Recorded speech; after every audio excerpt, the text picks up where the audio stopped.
All right, so like I mentioned before, I want to try to get this bell ringer to you so you can turn this in for this week's bell ringers. After this one, you should have four of them. And with the presentation, please submit it. Like I said, as soon as possible would be great. So if you want to, you can turn it in today. That's awesome. Obviously, it's not due till tomorrow, but have that turned in, and we will, and then I'll get your grade in obviously before Monday starts.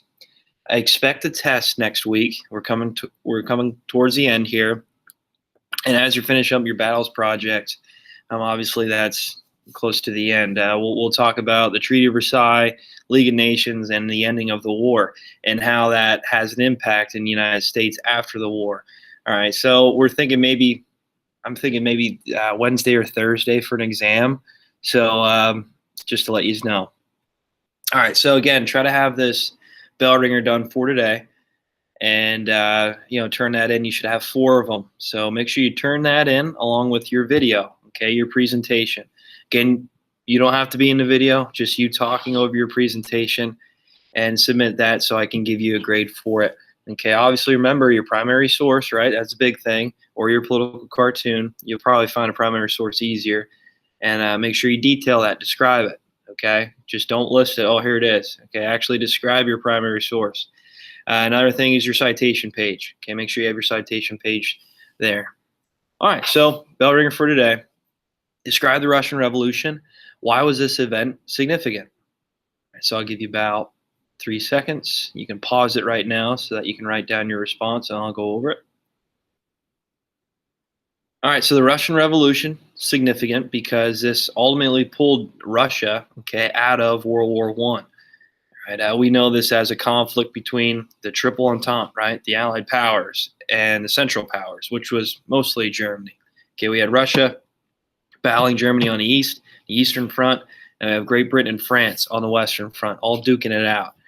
And then 1917, because of Tsar Nicholas II, right? Tsar Nicholas II was this leader, the king of Russia. He really wasn't feeding his people. He pushed Russia into this war really for no reason, to try to build morale in a way, okay, after that loss in the Russo-Japanese War. He thought if there was a victory in World War I, Russia would be seen as a stronger power, and that his leadership wouldn't be viewed as almost like in a bad light. Okay, so he thought a victory would boost morale of the Russian people, but it came to a cost. Obviously, he's pushing a lot of these soldiers into war with really no supplies, no armaments, no weaponry. If there was, it was really low. It came to a point even that even on the battlefield, he would just equip one person of a regiment with a gun, okay, and ammunition, very limited ammunition. So he'd actually tell the people, it's like, hey, once that guy dies with the gun, you can pick it up and you can continue to fight. We just don't have one for you. Okay, it just shows that the industrialization at that time was very low, was very limited. Okay, which is surprising to say the least. It's like, oh, hey, give it your best. Once that guy dies, you can pick up his gun, then you can fight. We don't have one for you. So with the Russian Revolution, it was just constant turmoil in Russia over, the Tsar and how he mistreated the people for many, many years. And there needed to be some sort of change. And in many cases, people believe that Germany actually planned this with Lenin. Okay, Lenin was actually in Eastern Germany. He was trying to spur up some of the socialist, communist ideas within Germany, and they put him into jail. It's like, all right, we need to put this guy in jail. He's going to cause a huge uprising, a revolution in our country. So after some time, Germany thought, well, as the war was prolonging and none of the sides were really giving up, it was still a stalemate, stagnant fighting.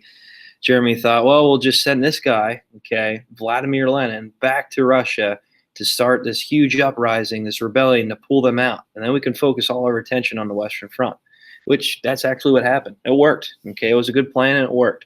So Vladimir Lenin, and his name's Trotsky, okay, we'll talk about him more when we get to World War II. If you guys ever read the book Animal Farm, it describes the Russian Revolution a lot, okay? Actually, the major character was Lenin, okay? It meant a lot of people liked him. And then obviously we'll get to Stalin and how many people hated Stalin and how his abuse of power is even worse than even Tsar Nicholas II. Okay, but we'll get to that when we get to World War II.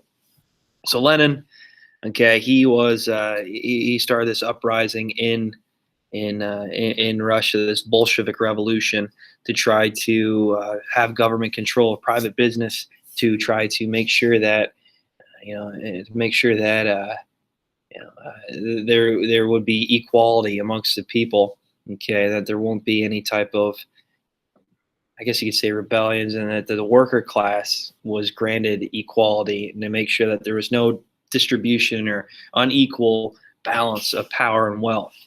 Very similar to what we talked about with the Progressive Era. Some of the issues that were arising during the Progressive Era were solved by Teddy Roosevelt, right? The Square Deal, trying to control corporations to make sure that they don't become too powerful and control politics and society and wages, prices, and poor housing, you name it. All right, that was the goal. All right, so with the Russian Revolution, key takeaway is that Russia was now out of the war, and the Allied powers, okay, it was just France and Great Britain really on the Western Front, and they needed help, they needed aid. And here comes America in 1917, the same year that Russia dropped out, America's joining in. It was almost like it was planned in a way, I guess. It was just something that worked out for the Allied powers, okay. And another key significant point of the Russian Revolution is that we see now the Soviet Union. Okay, and we'll talk about the Soviet Union a little bit more when we get to chapter 5. Okay, World War II, the build up to World War II, and how this is going to cause issues. Okay, with the United States and conflict moving forward, and even capitalist society. All right, so that's why the event's so significant. So make sure you guys write that down. Okay, that's going to be a key essay point on the test, I'm sure. So make sure you know that. So 4 bell ringers for this week. Make sure you turn that in to me for Friday along with your video, okay, your presentation. You need to present it, okay. You can turn in your slides if you really want to. Again, if you just have your video recorded, I can see your slides, that's fine, okay. I don't need you to send the slides in because I see it on the video.